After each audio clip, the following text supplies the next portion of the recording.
Rail line থেকে BJP কর্মীর ক্ষত বিক্ষত দেহ উদ্ধারের ঘটনায় উত্তেজনা ছড়িয়েছে বীরভূমের নলহাটিতে। প্রদীপ মাল নামে ওই বিজেপি কর্মীর বাড়ি নলহাটির পাইকপাড়ায়। সকালেই বাড়ি থেকে বেরিয়েছিলেন তিনি। কিভাবে দুর্ঘটনা খতিয়ে দেখছে পুলিশ। এরপরই নলহাটি এবং চাতরা স্টেশনের মাঝে পাইকপাড়া গ্রামের কাছে প্রদীপের দেহ উদ্ধার হয়। খবর পেয়ে সেখানে পৌঁছন বীরভূম জেলা সভাপতি ধ্রুব সাহা। তৃণমূলের বিরুদ্ধে অভিযোগ করেছেন তিনি। তার অভিযোগ, প্রদীপের মৃত্যুর পিছনে ষড়যন্ত্র থাকতে পারে। ভোটের আগে তৃণমূলের কয়েকজনের সঙ্গে তার ঝামেলা হয়েছিল বলে দাবি করেছেন জেলা বিজেপি সভাপতি। ট্রেনে কাটা পড়ে মৃত্যু নাকি এর পিছনে অন্য কোনো কারণ রয়েছে খতিয়ে দেখছে পুলিশ।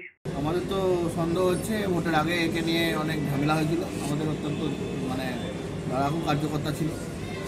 এখন কি কারণে ওখানে তার বডিটা পাওয়া গেল, মার্ডার হলো না মেরে ফেললো না আত্মহত্যা করলো বলছে এরা, তৃণমূলের লোকেরা বলছে নিয়ে আত্মহত্যা করলো। আমার তো সন্দেহ আছে। আমরা এই বিষয়ে পুরো পূর্ণাঙ্গ তদন্ত দাবি করছি।